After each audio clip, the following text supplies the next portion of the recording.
Some of the private banks, HDFC, ICICI.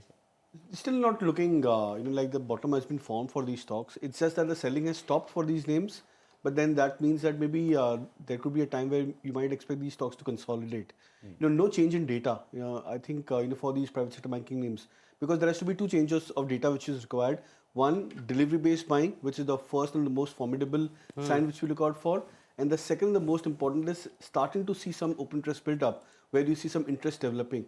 My sense is that maybe I think the end of the Jan expiry, these stocks could just about remain at the current levels unless there is any kind of a change in terms of data point. Start of the fresh series is where I would believe that the markets would probably expect that if the news flow comes out positive, the budget sentiment comes out to be positive, then you might see some buying happening into both of these names.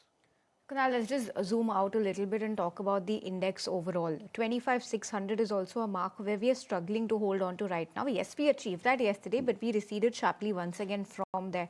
Talk to us about what is going to be the next realistic level to expect to see on the Nifty and Nifty Bank. See, now what happens is, the markets are adjusting with the kind of last 2 weeks back of large cap selling, Reliance, HDFC Bank, we've been discussing this point, and the range shifted from 26,000, 26,500 to 25,500, 26,000.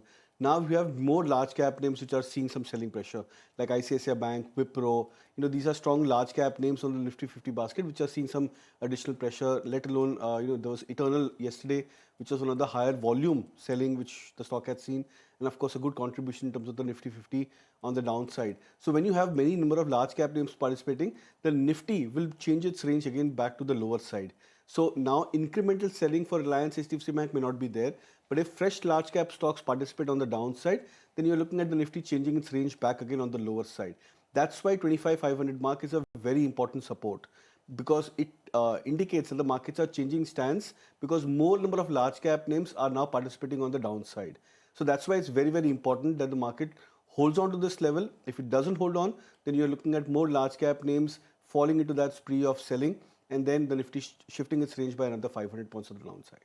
Kunal, if you look at the FI numbers which are coming, especially the index, we're seeing gradual build-up of open interest positions for mid-cap Nifty there. 3,800 crores of positions been built up.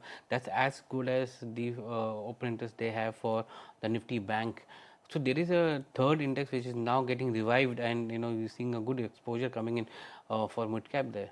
It could be a good time for mid caps, and I think if you can put even small caps to that basket over here, Sajid, because there's been too much dependence on large cap names for the last 6 months that they would probably hold the fort for the indices. But in the meantime, what has happened is the large cap stocks, they've done decently well for themselves as an overall chunk, and the mid caps have underperformed. Now, if the large cap stocks succumb into selling pressure, it's bound to be that the mid cap stocks, which have been already seeing that selling first, they would start to look a lot more attractive. I was also looking at one of the interesting data points. Till start of the month of January, around 35 to 40% of the stocks in the mid cap 50 and the small cap, they were below their 20 and their 50 and their 100-day moving averages. Now that number has jumped down to almost 60 to 65% of the stocks in the mid caps and small caps which are below their averages, below their key moving averages. So with increasing number of data points, the index becomes oversold, and when you are looking at an index becoming oversold, the probability of revival is very much on the higher side. So few stocks may not revive, few stocks may revive, but an index generally gets revived when you see a deep oversold nature in terms of the market breadth. And I think that's also one of the other reasons why the mid caps and the small caps could start to see a lot more favor than what they've been seeing over the last 5 6 months. But Kunal, when I'm looking at your picks, there are two large caps. Yeah, because these are fresh large cap names, Yes. fresh stocks which are heading towards breakout. FMCG, we've not been discussing this index for the last 2 3 months because there has been no push as such for these large cap stocks on the FMCG side. HUL is something which starts to look attractive.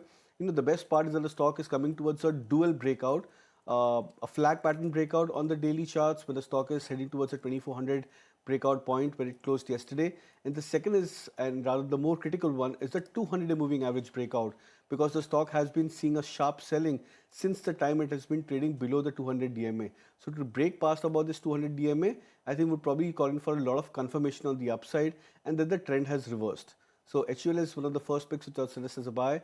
Targets of 2,480, stop loss at 2375.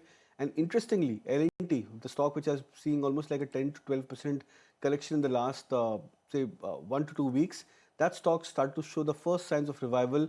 It was a bullish hammer pattern on the daily charts for the stock price, Very good revival from the intraday lows of 3800 thereabouts. So keeping 3800 as a stop loss, would go for a sort of a high risk bet over here, 3980 as a target for NT. Okay, so